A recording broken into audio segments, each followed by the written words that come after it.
Praise Yahweh for his holy Sabbath day, the day of renewal and recharge, and where we would receive our rebuke and we would be able to rehearse the laws and learn how to conduct ourselves in the presence of Yahweh's people, in Yahweh's wonderful house. We're going to be continuing in the 13th book of Yisrayl, part 1. We're starting on chapter 12. And the title of chapter 12 is The Deceived World. The House of Yahweh is presenting answers to today's problems. It's shining like a light, but the world will not accept it until destruction comes. And if you remember, that's showing us that the world has to believe by seeing, where Yahweh has given us the opportunity to believe without seeing. And for us, it's just like Moshe. If you remember what it says in Hebrews chapter 11 about Moshe, it says, as though having seen the invisible one, he persevered. And that showed that he fully believed in what was written and the commission that was given to him to perform at that specific time, being that he was the one sent at that time. He was the very elect, one who could not be deceived, but still had the choice to make, still had the choice to follow Yahweh's command and follow Yahweh's directive that he gave to him. But we see that this deceived world has no answers, and they're groping in the dark. They don't have any answers because they don't have the blueprint to, or the purple print to Yahweh's creation. Okay? They don't have what Yahweh has inspired to be written. They don't believe it. A lot of people have it, and they get bits and pieces of the truth. Remember, the tree of the mixture of righteousness and evil was right there alongside the tree of complete and total righteousness. And so you'll find that in the world there's a lot of things that they have somewhat of an understanding on. There's people who understand about proper nutrition, somewhat. There's people who understand about not eating pork, somewhat. There's people who understand about staying away from fornication and adultery, somewhat. But the house of Yahweh is, in Judaism, they have the ultra-Orthodox, which is supposed to be the pinnacle, the height of religious strength and might. But the house of Yahweh, in its very meager standings right now, is likened unto a super deluxe ultra-Orthodox heritage of Yahweh. Okay? Praise Yahweh. There's no organization on the face of the earth that takes time to fulfill the directives as given to us through the laws of Yahweh, as the house of Yahweh does. You can't find an organization, and we know that the great witness, he speaks very highly of a lot of the Muslims and their stance in protecting their women and such. But you remember, he always couples it, or oftentimes he couples it with, but they are not the house of Yahweh. Okay? He said that also about the Native American Hebrews. He said, yes, they say the name Yah in their songs and Yahweh in their song, but they are not the house of Yahweh. Okay? Anything other than the house of Yahweh is a mixture of righteousness and evil. And they need us to be able and willing to have the ability to point out to them where they have erred, just as Yahshua Messiah did.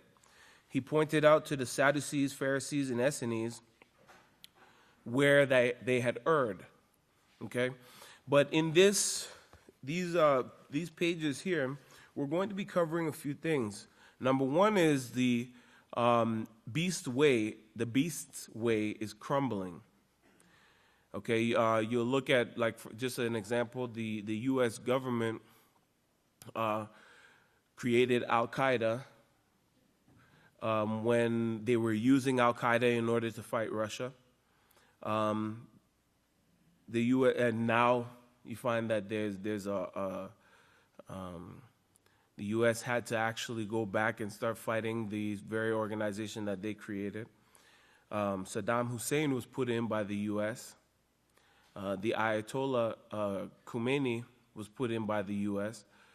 But all of these individuals are now adversaries of that same organization. So you see the beast is crumbling. Whatever it sets its hands to do, it doesn't find success because it doesn't utilize the purple print that Yahweh has given us. Okay? Also, keep in mind that mankind has rejected Yahweh's way and are groping in the dark for answers. They don't have any answers.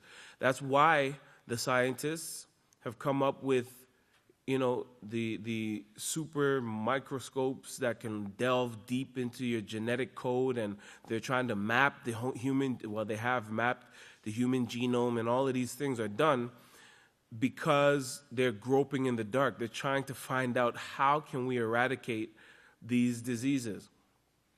So that's why you'll find them using things that, it goes against their own conventional thinking of using various STDs as being a vehicle to get certain pharmaceuticals into a particular area of the body. Okay, but they're more than willing to do it, and they have done it. They have been experimenting with these things. Okay, so Yahweh, shows that because they reject Yahweh's way, they're groping in the dark for answers. It says, Yahweh wants you to be clothed in gold. And you can't do this hanging on to worldly people. Okay, we can't do this hanging on to worldly people, following their teachings. Trying to use the understanding that we had in the world and say that we're just going to transfer it over to Yahweh's way. It doesn't work like that. Yahweh doesn't want us to reverence them in the way, reverence him in the way that we used to reverence the gods. Okay, and of course, that takes some understanding, and the witness has gone through great lengths to identify to us exactly what that is. Exactly what that is, that in the mind and in the heart, as the Peaceful Solution shows, to change the mind and the heart is through positive and moral and ethical guidelines, okay, that we have to have as a foundation to reverence Yahweh in his house. And then finally, between Yahshua and the branch, the golden oil pours out to make you like fine, polished gold. To make all of us like fine, polished gold. And that's what Yahweh wants to see of us. He wants to see that golden element within us, and going beyond gold and onto the purple, the true royal element, so that we can eliminate all the hatred, all the sickness and the disease that is so easily confusing the minds of the people in these last days, especially where the peak of sin is. Okay? But we'll go ahead and start here in verse 1. It says, Pastor says, oh, look at that. Look, we got a crowd. Man, oh man, beautiful. Joyful cheers and praise to Yahweh. Praise Yahweh. I hope you're getting those, getting shots of this. It's beautiful. Let's go now. Louder, cheer louder. And, Pastor always wants to, to oxygenate our blood by hollering and giving out this joyful shout to Yahweh, preparing us to listen, preparing us to be able to hear him, that we'll be awake, our blood will be oxygenated, and we'll have the, oxygen going to our brains so that we can stay awake and reverence Yahweh in his house and listen to the message as taught by the one whom Yahweh has sent. But he continues here. He says, you may be seated. We were louder than Vatican Square that time. May the peace of Yahweh be with each and every one of you. I hope you're over all that food you ate last night. I don't think I want to eat again until feast is over. The great meal that we had at the Seder before the Feast of Unleavened Bread. He says, the great night. We got a great feast ahead of us here. Really great. Praise Yahweh. A lot and all kinds of great activities planned in learning Yahweh's way. And of course, that is what is important. That's what's important, is for us to learn the way of Yahweh and apply it in our lives. Okay, apply the way of Yahweh in our lives, the obedience, the humility to Yahweh's house and what Yahweh has set before us. Yahweh is in full charge of what's going on with his people and in his house. You know, if we will allow Yahweh, this is what Pastor said many moons ago, if you will allow Yahweh to be your father, he will be. But it's up to us. It's up to us to allow Yahweh to be our father, our guide and our protector. The beast's ways is crumbling. The beast's ways is crumbling. Now, I guess if you've been noticing the news, you saw that the gays, as they call themselves, are outnumbering. That is the union between men and women in the opinion polls are now outnumbering the ones who don't want this evil. And the Vatican now, since 53%, when it goes over 50, then the Vatican starts leaning, opening, making statements that, oh yes, we've been for this. So it's just like what you saw in the days of the apostles and the prophets, you know, that the people were swaying the minds of the leaders. Just recently, the Pope was in the Philippines, and a young girl sobbing and crying, asking for help. She's begging for God to help her. And she said to the Pope, why does God allow children to suffer? Why does God allow parents to mistreat their children and to leave them? And why is God allowing this? And as she sobbed in his chest, and he said, you know, she's the only one who has asked a question that I have no answer for. This is the Pope. That's the guy. Like, there is no one on the face of the planet, there's no one, according to the world, according to the beastly system, there's no one higher than the Pope. And he has no answer as to why God is allowing suffering. He doesn't want to judge the homosexuals. He promotes war in a covert, sly kind of way. I'm not saying go to war, but we need to stop them. And now some poor young Filipino girl is begging for answers. Please tell me, why is God allowing this? Your guess is as great as mine. You know, this is really, and you know, you can see where the world is desperately. That question right there was actually posed to you. That question right there, it wasn't for, you can see, he doesn't have the right, he doesn't have the authority, he doesn't have the ability to answer the question. But I bet you this whole front row over here of these young boys could answer that question for that young girl.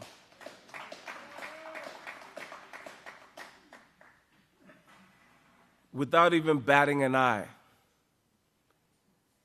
And this one that's leading the whole beast, he's leading the whole beast. He can't give that poor girl that was hanging on his answer, please tell me something that can help my life have meaning and help me move on. Well, I don't know. Why don't you ask God? You know? So these are, we see that this beastly system is crumbling. Pastor said here, he said, we need to go on to this polished gold. And that's with the understanding, the wisdom, and the knowledge that Pastor is giving us that we would apply in our lives and be strengthened, and that this mountain would be raised above all other mountains.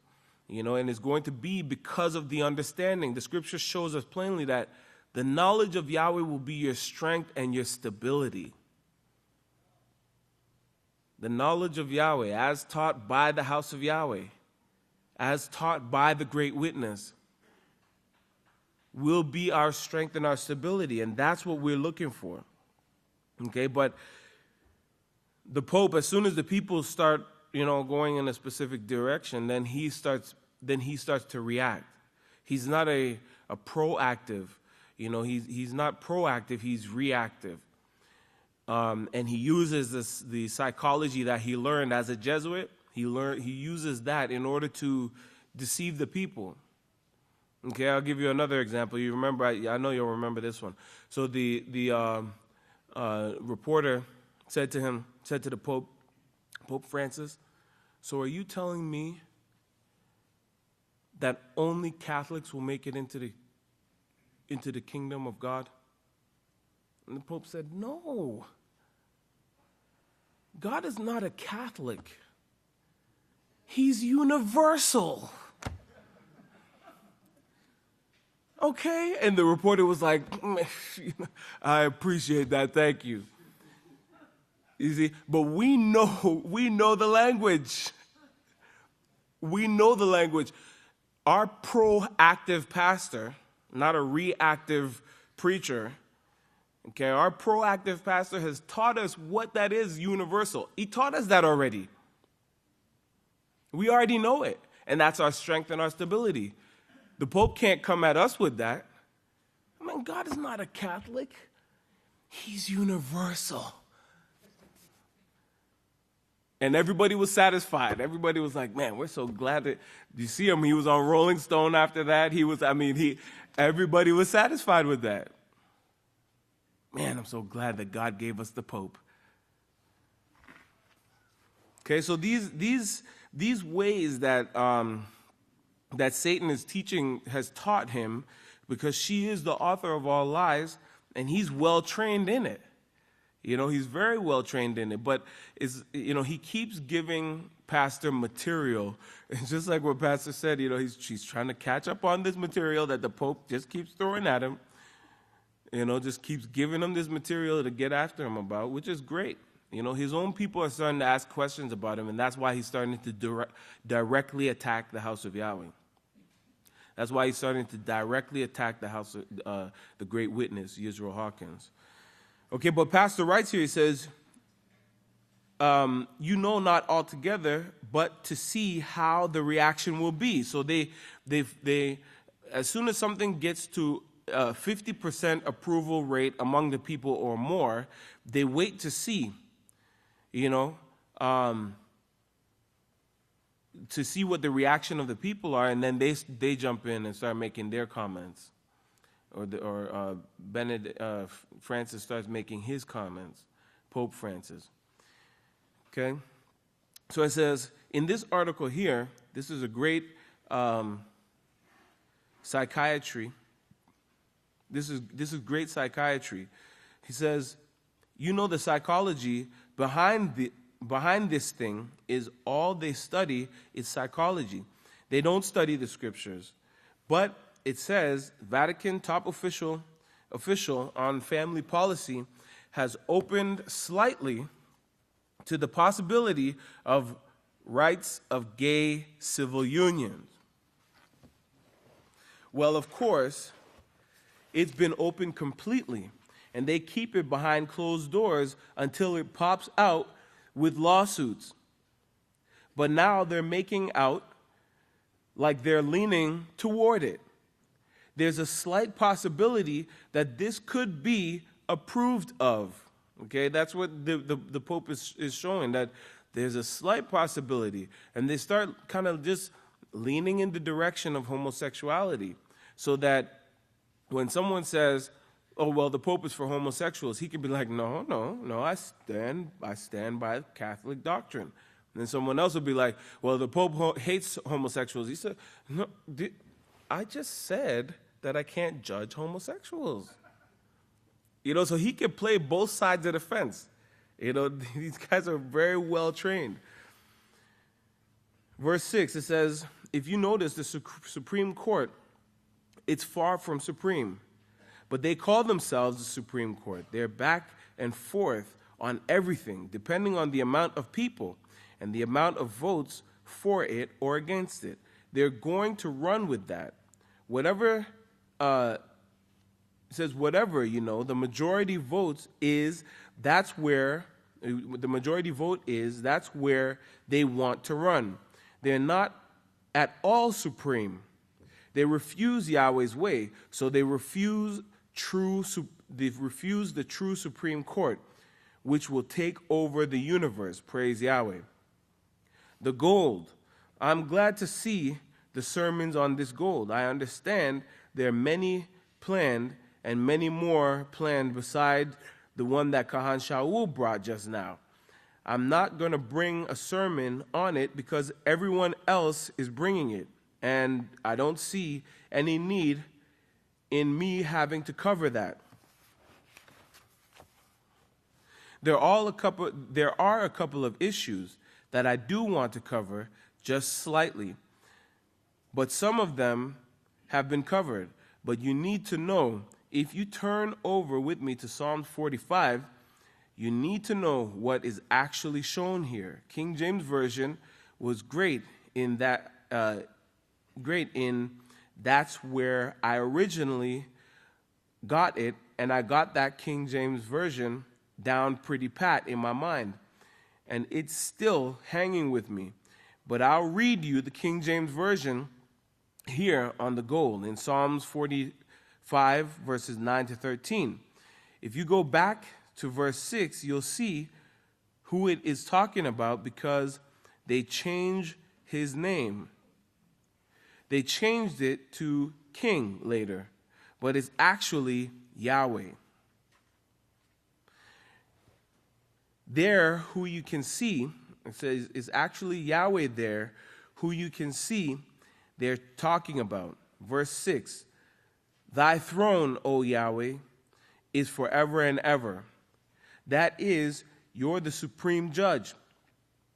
You have the Supreme Court. It's not of man. Man has rejected Yahweh's way, and it's like groping in the dark. Okay, so it's like groping in the dark, as the scripture says. They're groping in the dark for answers, and there are no answers, as the politicians are saying. But thy throne, O Yahweh, is forever and ever. The scepter of thy kingdom is a right scepter. Now, they put the word right in the King James Version, trying to take out the word righteousness. If you remember previously, Pastor said you'll never hear the Pope say righteousness. He'll say everything except righteousness. Okay, but because he follows the traditions of his forefathers, those who came before him. They didn't say righteousness. If you start saying righteousness, then you start getting locked in place. But it says the word righteousness, because righteousness, as plainly said, is the keeping of Yahweh's law. But the King James Version put right instead of righteousness. The Amplified Bible, if you have that combination, it actually uses the word righteousness. The scepter of righteousness is the scepter of your kingdom. So they know they're making changes. They know they're hiding things. And I'm sure there was some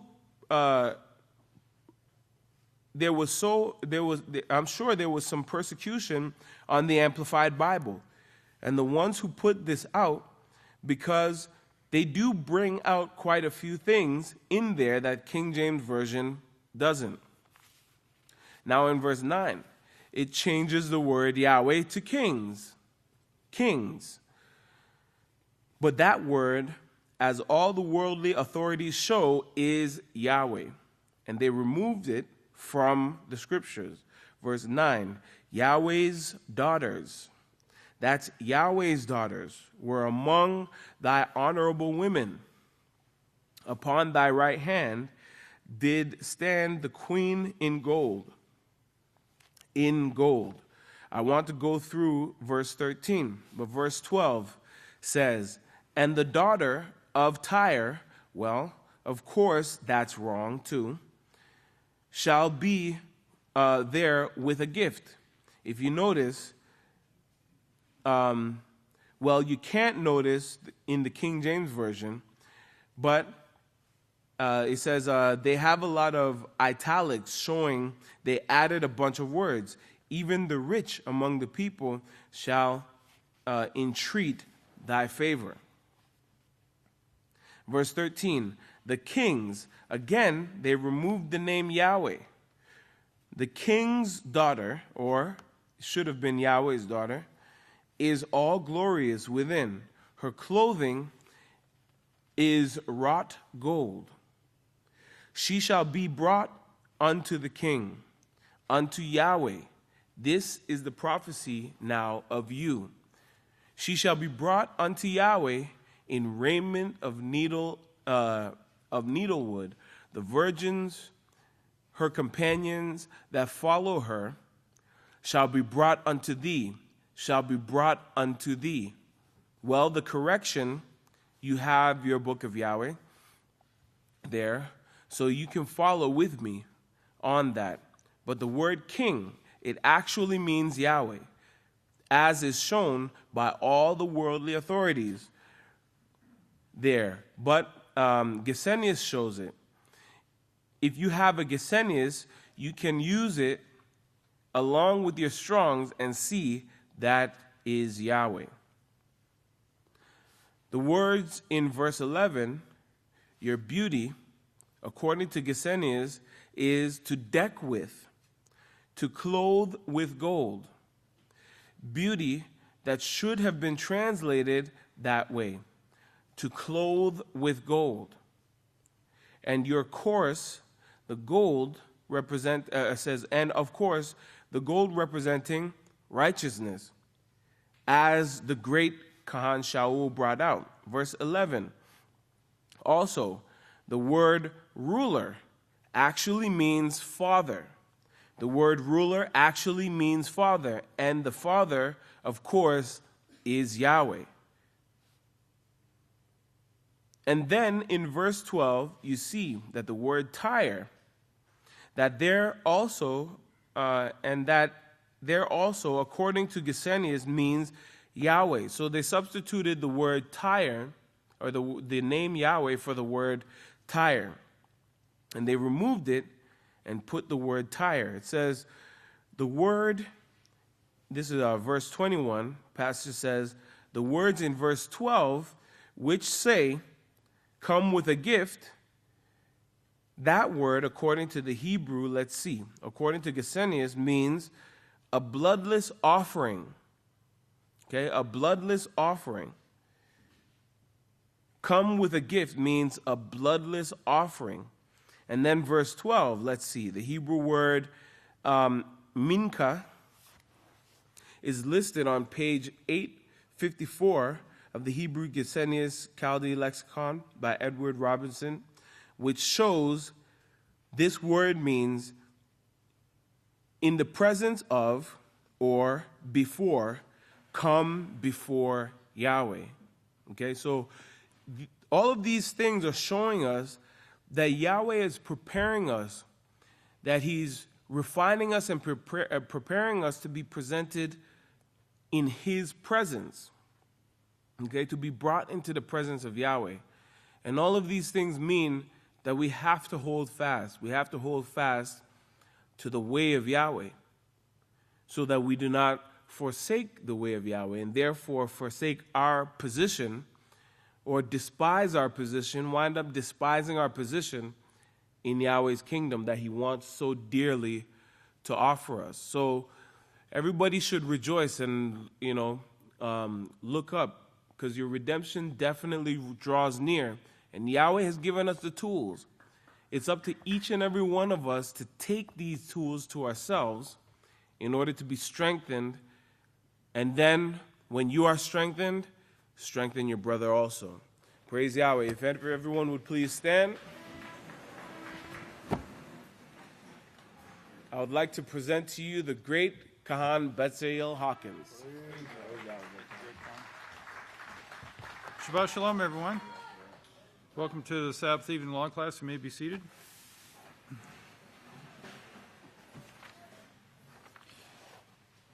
We're continuing this lesson on page 115, chapter 12. Speaking of the pure fine gold in the 13th book of Israel, part 1. Now, here in the previous verses here, we're reading about Yeshua and the glory of perfection and really the power and the strength that he had attained over sin and death. In verse 45, verse 17 of this chapter of Revelation chapter 1. And when I saw him, I fell at his feet as though dead, but he laid his right hand upon me, saying, "Do not be afraid. I am the first and the last. I am he who lives, but was dead." So you see here is the power over sin, which leads to death, and of course the power over death itself, actually able to be restored to life by Yahweh and to continue in his work. So this is the experience that our salvation, example of salvation, Yeshua went through on the night before the Passover.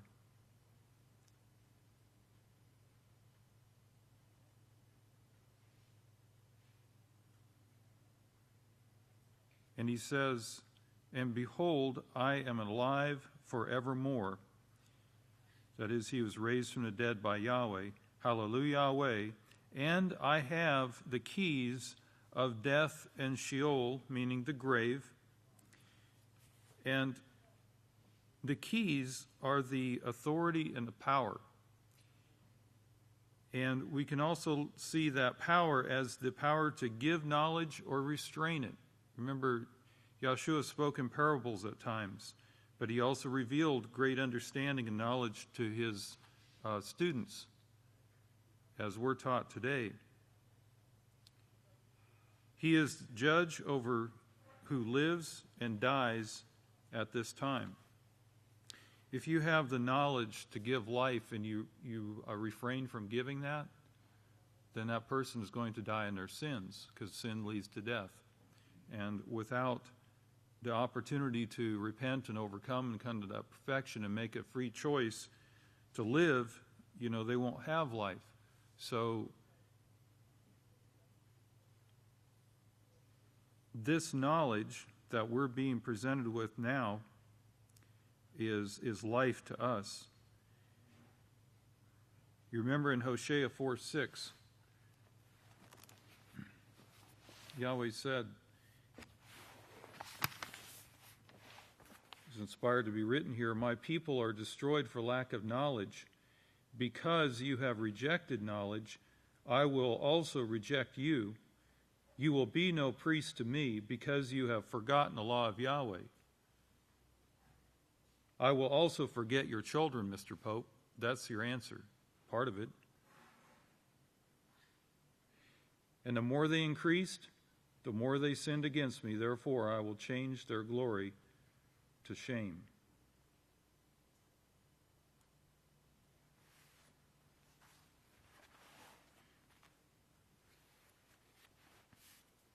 Now, at this part of the lesson here, Pastor goes into what I call a little Okie humor, and I guess I've got a little of my own, because I don't know how you spell Okie, but I wrote it O-K-E-Y. K-E-Y, key, O-Key, O-Key of David. I just know, and then I just now saw this. I look down here and I see Turkey, K-E-Y, key. I don't know what the tur part is, but we can look that up, do a little research. But, you know, they went turkey hunting with a motorhome. He's talking about the trip that the future priests went on, and they brought back a lesson.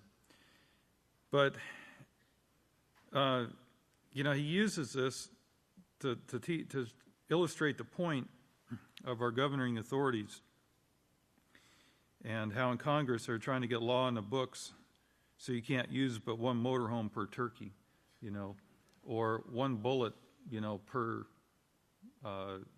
household or something, you know, to defend themselves.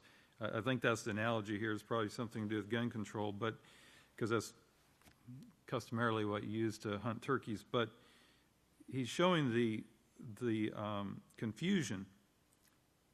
And maybe it's not so confused. Maybe it's about making money, because regulating society some more as if they're making a law will stop a crime or stop an action. Actually, it doesn't, but it does set a regulation or a precedent that if you break that rule, then they can drag you into court and fine you big money or put you in prison and get big money for taking care of you. So either way, it continues to fund that system. So that's what's going on in our nation's capital today, the governing bodies. But they have no answers to the problems and the concerns that come up, just arguments. You know, I came across an example, something a group in East Texas was having a conflict with the governing authorities. And a reporter asked the person, he said, do you believe that you should have this, that, or the other thing, and which customarily things we are used to in society? And he said, no. And he said, well, what if everyone did that? And he said, well, then we'd have a free society like we used to. And I thought, yeah, free meaning like you got something I want, so I'm going to come and get it from you, like we used to, you know, with the sidearm on the hip or the rifle across the saddle, or, you know, that's what we used to have, you know, the biggest army, survival of the fittest, and so forth.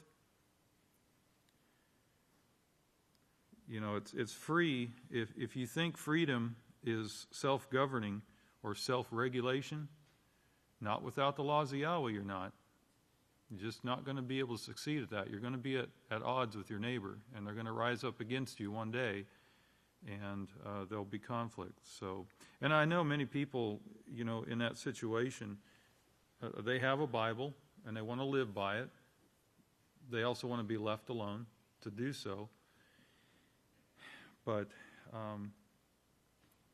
as the comment before me pointed out, they have a bit of it, they have some of it, but they don't have the one that Yahweh's inspired to teach them. They don't have Yahweh's inspiration and guidance. They don't have Yeshua's guidance and inspiration. So they're going to find themselves at odds, just like the religions do throughout the earth today. So that's the shape that the world is in right now, and that's the reason the Pope can't make up his mind to reveal at this time that they're sodomites or whatever they might be. And what they do is they wait till they get the public or media support to reveal a little bit more of their confusion. Say, yeah, you know, this, in this way we accept it, in this way we don't condemn it. Okay, so you're for or against it. You know, which way should we go here? Which way should we follow? Well, follow your heart, which is deceitful above all things. Where does that lead me? I've been reading my scriptures. Mr. Pope, where does that lead me? What do I do now? Well, try some music, calm you down. People are getting a little excited, Mr. Pope, because they know it's a matter of life and death. And I think it's only natural to desire and seek life. It's when we go through unnatural things and start entering into that confusion that we start not desiring life. But Yahweh didn't create life to be misery and confusion. Yes, we do suffer hardship, and sometimes it certainly feels like and seems like every definition of misery, until we are reminded of the bigger picture and realize why we're being tested and for the purpose and the character that we're building. When we keep our eye on the goal and start realizing that we're a part of a great plan and a part of others, all of us working together, it's not all resting on just one of us, but each part is important.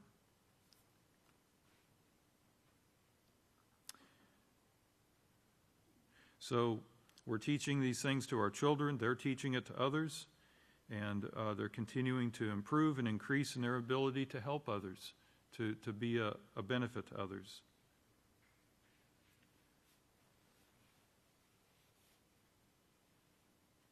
Now, the House of Yahweh and the witness is set up in this time period to oppose this confusion. I want you to turn over to Daniel 12. And as Yeshua says, you're a fool if you don't believe the prophecies, because the prophecies tell it all. And this is what we are seeing in the scriptures, this detail upon detail. These prophecies show Yahweh's plan and the meaning and the purpose of his laws and what they will accomplish, every bit of it. And we have the Book of Yahweh written in English here. You have the Holy Bible written in English, but it's not an English document, is it? It was written in Hebrew, and it's an ancient document. Many in the world today would have you believe it's just written by men. It's just a collection of stories. It's like poems, and it's something nice to have on your shelf. It looks old. Everybody needs an antique, right? Well, that's what they try to put in your mind, but that's because they don't understand it at a level that they can apply it. That's what the House of Yahweh is here for. The House of Yahweh and his plan are told in the Holy Scriptures, and there's no mistaking where Yahweh's work is. It's actually called the House of Yahweh, or Bei Yahweh in the Hebrew. The prophets called it the House of Yahweh. The prophet said in the last days, and then he tells you what the last days are, what the signs would be, what prophecies will be fulfilled in that time period, and what they would entail. One of our young teachers, the evangelist, has some great work on the increase in knowledge that Yahweh promised here in the last day. Now, on this point of knowledge will be increased,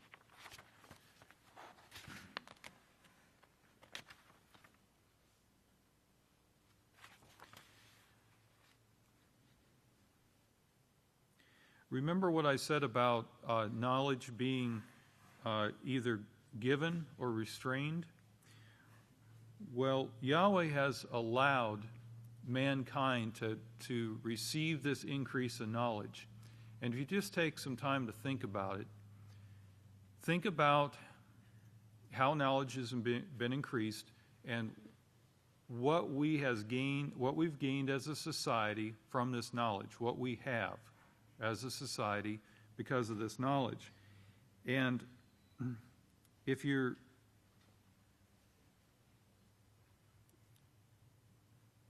as I was thinking about this,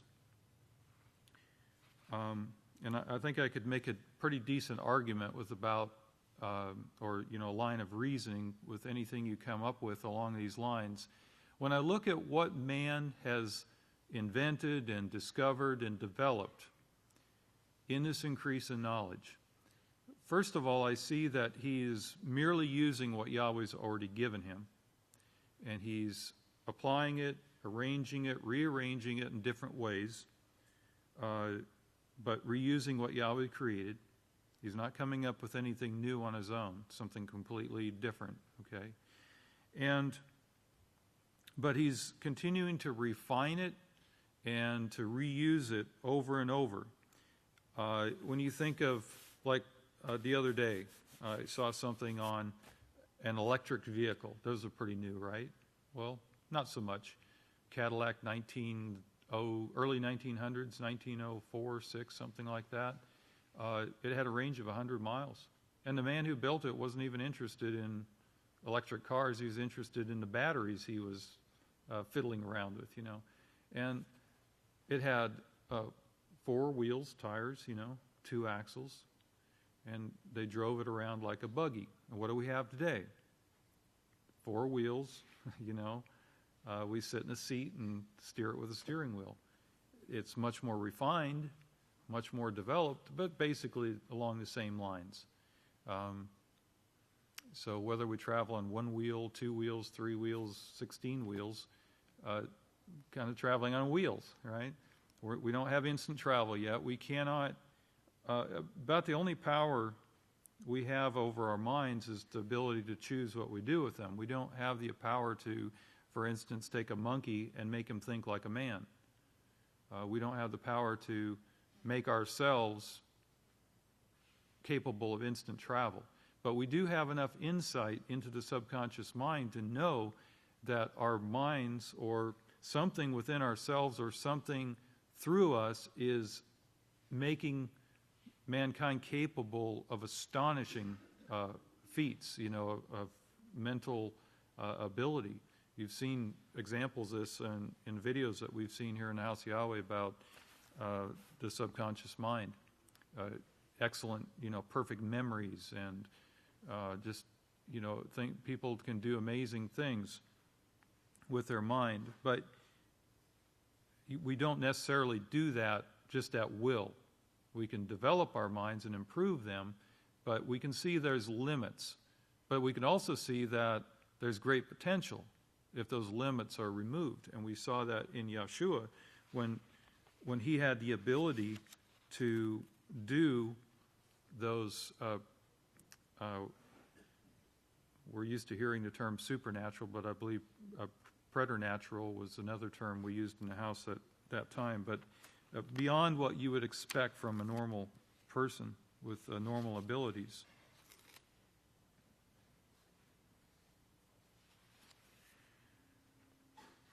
For an unbeliever, how could you possibly look at the world and see that for 6,000 years mankind was in the same rut?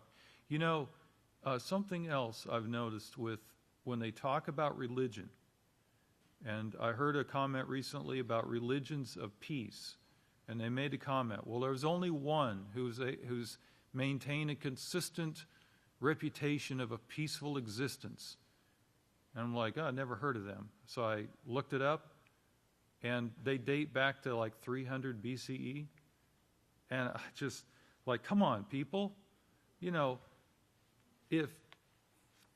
Forget the millions of years, but if you just go back to 4004 BCE, you've got 4,000 years of history predating Yeshua.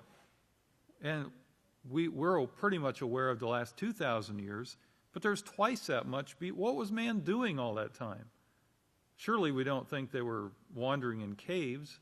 Well, they did a little of that too, but not like cavemen, style in the Hollywood movies. But seriously, what were they doing? And we can go back to Genesis and see Yahweh's plan. And here in the House of Yahweh, we've been taught this. It shows Yahweh's plan from the beginning. We see the laws were there at that time and everything.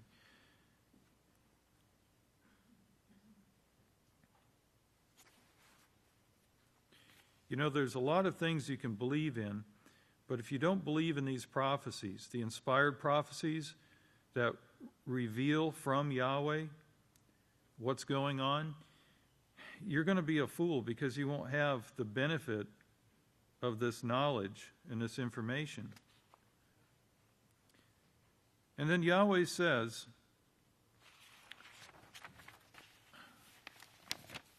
knowledge will increase, and he will invent the nuclear bomb. So what has man got here now? He's got power over the enemies he's created, the power to destroy. The increase in knowledge that would build towards destruction and self-advantage and pleasures. That's what he's using his knowledge for.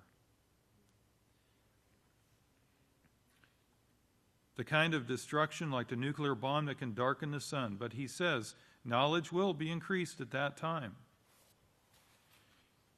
And you know, this knowledge, as it says in 1 Corinthians 13, you know, we see these things now as seeing a blurred reflection. We don't see them as clearly as we have yet to see. And these details of history are extremely detailed. And, you know, there's so many things that occur even on a daily basis. But these holy scriptures written in your book of Yahweh reveal the truly important things. It reveals the prophecies and the things you need to know unto salvation, and it proves itself, line upon line, here a little and there a little. When people deny the facts of something, it gives them some wiggle room. It gives them room to seek their own advantage. It's like arguing over words. You know, when I was a boy, I was always asking my immediate family, what's this word mean? What's that mean? What's this mean? And after a while, they were getting impatient with me, so why do you have to know these things? So they would say, well, look it up in a dictionary. So from then on, what does this mean? Look it up in a dictionary. So I did, again and again and again. And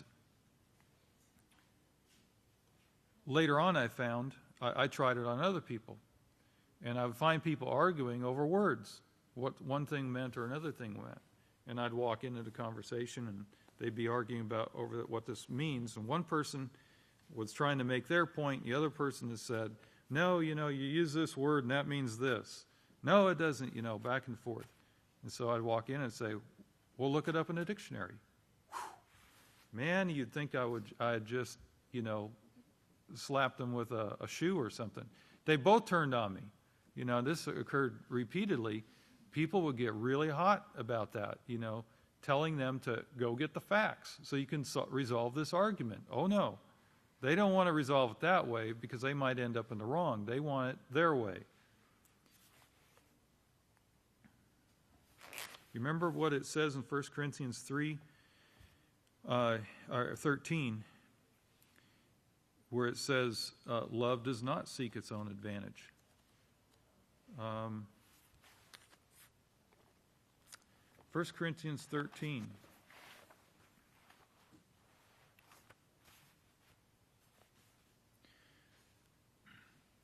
Verse 4, love is patient and is kind.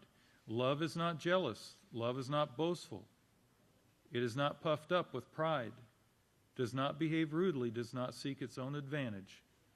Is not provoked or become worked up in irritation, and thinks no evil.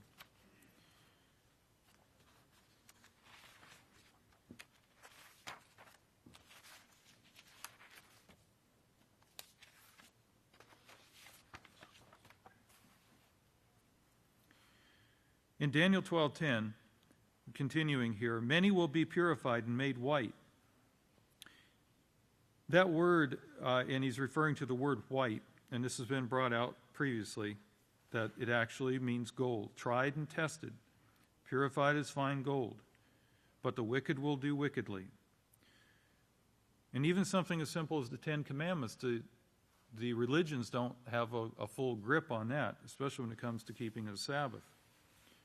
But even if they have the Sabbath, then they, like Con pointed out before, they've got a little bit here and there, but they don't have the whole thing. Because these commandments don't go with the flow of society, do they? Society has its other direction it's going. And if you try to go against that, you're going to stand out and be ridiculed.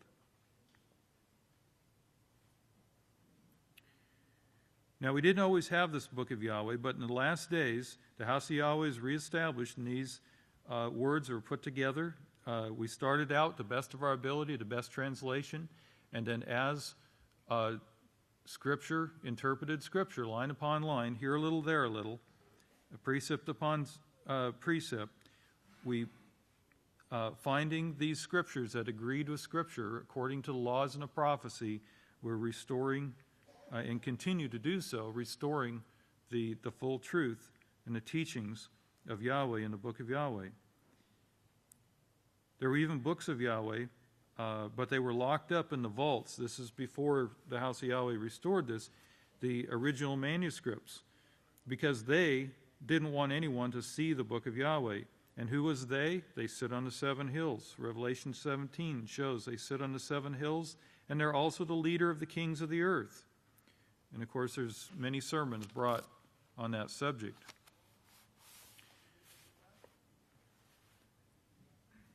Now it looks as though someone else has control, but they don't know who. They just don't know. They just can't find out who it is that has control over these banks. And we saw it in the news this week, more going on in that front. 2 Corinthians 4:4, real quickly, a little on this. For the gods of this world, led by Satan, have blinded the minds of those who do not believe, so the light of the message and the glory of the Messiah, who is the image of Yahweh, should not shine unto them. So that ought to be a little bit of a hint there of who's behind this and who's inspiring these dreamers that dream up these schemes to steal from the people their living and their livelihood. Malachi Martin wrote in The Keys of This Blood about how this would work, how the Vatican would work, and how they would have influence. And they've gained great wealth over the years, and they can take money and they can put it in whatever way they want. Whatever way is whatever is going to accomplish their agenda. So the media trends, the society, making things popular in entertainment, and getting that kind of exposure, they can bring forth this evil that is opposing Yahweh.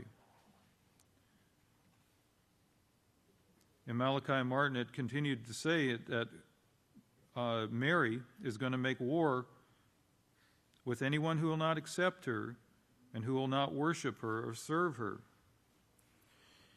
So Yahweh, though, offers a long-term solution, not just a short-term fix.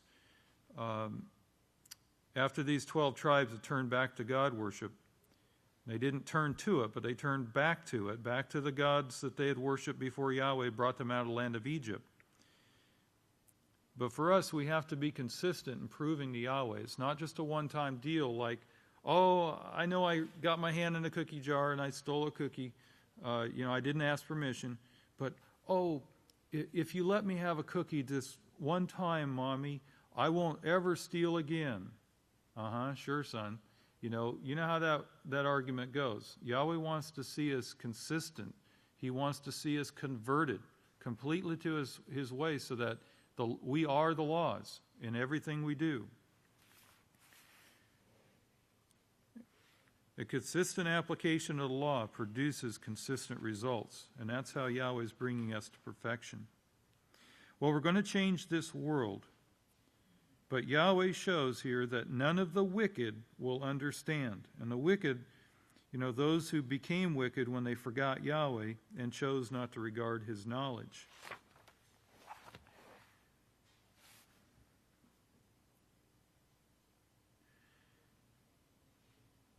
And this thing about wickedness, like I said before, it's our ulterior motives cause the mind to reject anything that doesn't fulfill its lust.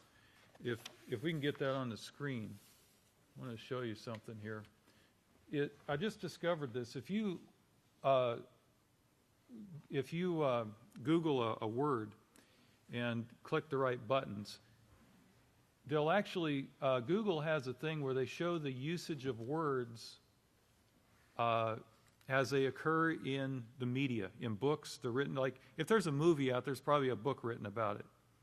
This is the graph for the word wickedness. Now, it's virtually identical for wicked, okay?